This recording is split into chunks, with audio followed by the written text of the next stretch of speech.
நம்ம நக்கீரன் டிவியோட தொடர்ந்து இணைந்திருக்க பெல் சிம்பிளை கிளிக் பண்ணுங்க.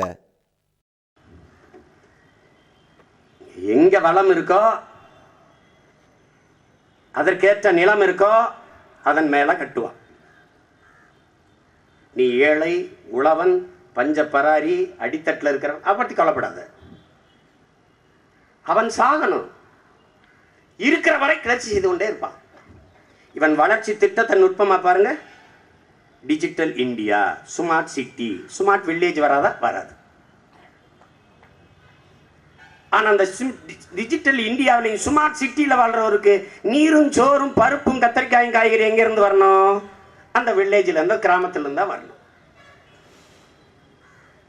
இதை நுட்பமாக நீங்கள் கவனிச்சுக்கணும். இவனுடைய வேலை திட்டம் ஒவ்வொன்றையும் நீங்கள் நல்லா கவனிங்க.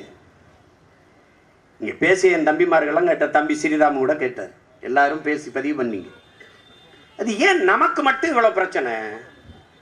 ஒரு கால்பந்தாட்ட வீரர்களின் காலுக்கடையில் சிக்கிய பந்து போல திரத்தி திரத்தி இங்கு அங்கு இங்கு அங்குமா இந்த இன மக்களை துரத்தி பிரச்சனை என்கிற பந்தை போட்டு அடிக்கிறானே ஏன்? இங்க எத்துறான் அங்க ஓடுற, அங்க எத்துறான் இங்க ஓடுற. நீ என்ன கேட்டுக்கிட்டு இருந்த? நீ எங்க தொடங்கினா இந்த பிரச்சனைய? எங்க இருந்து? கச்சத்தீவு மீட்பில் இருந்து தொடங்கி, பிறகு மீனவர் படுகொலை, அப்புறம் அணுகொலை, அப்புறம் 7 பேர் விடுதலை, அப்புறம் திருப்பி காவிரி நீர், அப்புறம் முல்லை பெரியாறு, அப்புறம் காவிரி மேலாண்மை வாரியம், அப்புறம் மீத்தேன், அப்புறம் கெயில் எரிவாயு, சுற்றி சுற்றி ஓடிக்கொண்டே இருக்கிறோம். அப்புறம் ஜல்லிக்கட்டு முடிஞ்ச உடனே இப்போ ஹைட்ரோ கார்பன். இங்கே இதை பேசிக்கொண்டே இருக்கும்போது அவன் பவானிக்கரையே குறுக்க பவானி ஆற்றில் அணையை கட்டிட்டு போயிட்டான். இதை பேசுறதுக்கும் யாரும் இல்லை, கேட்கறதுக்கும் காதுகள் இல்லை, எடுத்துக்கொண்டு போய் சொல்ல ஊடகம் தயாரா இல்லை. இது ஒரு பிரச்சனையை மையப்படுத்தி இங்கேயே மக்களை இருக்க வைத்துட்டு எல்லா பிரச்சனையும் திணிச்சிடலாம். இப்ப பவானி ஆற்றின் குறுக்க அணை கட்டிட்டானா இல்லையா? கட்டிட்டான். யார் தடுக்கிறது? வாய்ப்பு இல்லை. இப்ப மேகதாதுல அணை கட்ட போறோம்னா அவன் நிதிநிலை அறிக்கையில நிதியை அறிவிச்சுட்டான், நாங்க கட்ட போறோம்ட்டு. அது அவ்வளவுதான். எத்தனை பாலியல் படுகொலை? தங்கச்சி நந்தினி, இங்க ஒரு ஹரிணின்னு ஆசினின்னு ஒரு பொண்ணு, 3 வயசு பிள்ளை, நேத்து ஒரு 3 வயசு பிள்ளை.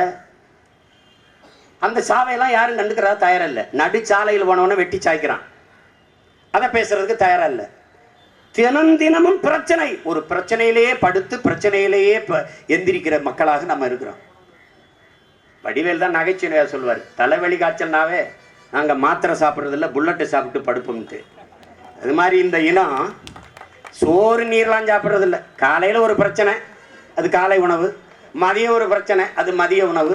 ராத்திரி ஒரு பிரச்சனை, அது இரவு உணவு. பிரச்சனைகளையே தன் வாழ்க்கையை ஆகாரமாக கொண்டு வாழ்கிற ஒரு இனமாக நம்ம இருக்கோம். இதை பாருங்க. உலகத்தில் மற்ற இனங்களுக்கெல்லாம் வாழ்க்கையில் எப்போதாவது போராட்டங்கள் வரும். ஆனால் தமிழர் என்கிற தேசிய இனத்திற்கு போராட்டமே வாழ்க்கையாக மாறி நிற்கிறது என்று நம் உயிர் தலைவன் பிரபாகரன் சொன்னது எவ்வளவு சத்திய வார்த்தை என்பதை நீங்க புரிந்து கொள்ளணும். தினந்தோறும் பிரச்சனை, போராட்டம். இப்ப நம்ம எழுப்புற கேள்வி, இந்த அரசு மக்களுக்காக, மக்களால் தேர்வு செய்யப்பட்ட அரசு. எல்லாரும் என்ன சொல்றாங்க? மக்களுக்கு பாதிப்பு வருகிற திட்டத்தை, விவசாயத்திற்கு பாதிப்பு வருகிற திட்டத்தை அரசு அனுமதிக்காது. சரி, இப்ப பாதிப்பு வருகிற திட்டம் என்று மக்கள் போராடுறோம். இப்ப இதை ஏன் நிறுத்தல? மக்களுக்கு பாதிப்பு வருகிற, விவசாயத்திற்கு பாதிப்பு வருகிற திட்டம் என்று உங்களுக்கு முதல்ல இந்த திட்டம் பாதிப்பு வருகிற திட்டம் என்று தெரியுமா தெரியாதா? தெரியும் என்றால் ஏன் அனுமதித்தீர்கள்? தெரியாது என்றால் நீங்கள் என்ன தலைவர்? நீங்க எதுக்காக அந்த இடத்துக்கு போனீங்க? நீங்க எதற்காக ஆட்சியர் அதிகாரத்திற்கு வந்தீர்கள்? இந்த கேள்விக்கு பதில் இருக்கா? நுட்பமா விளங்கிக்கிறீங்க. எத்தனை பிரச்சனை? கெயில் எரிவாயு பதிக்க அனுமதி கொடுத்தது யாரு? பதிக்க அனுமதி கொடுத்தது திமுக. இதை கொண்டு வந்த ஆட்சி எது? எதிர்கட்சி எது? அதிமுக. இந்த கெயில் எரிவாயுவை எப்படி பதிச்சு கொண்டு போவீங்க என்ற கேள்வியை எந்த எதிர்கட்சி உறுப்பினர் சட்டசபையில் எழுப்பினார்? அல்லது மக்கள் மன்றத்தில், பொது வெளியில், ஊடகத்தில் எழுப்பினார்? யாரும் எழுப்பல. யாரும் எழுப்பல.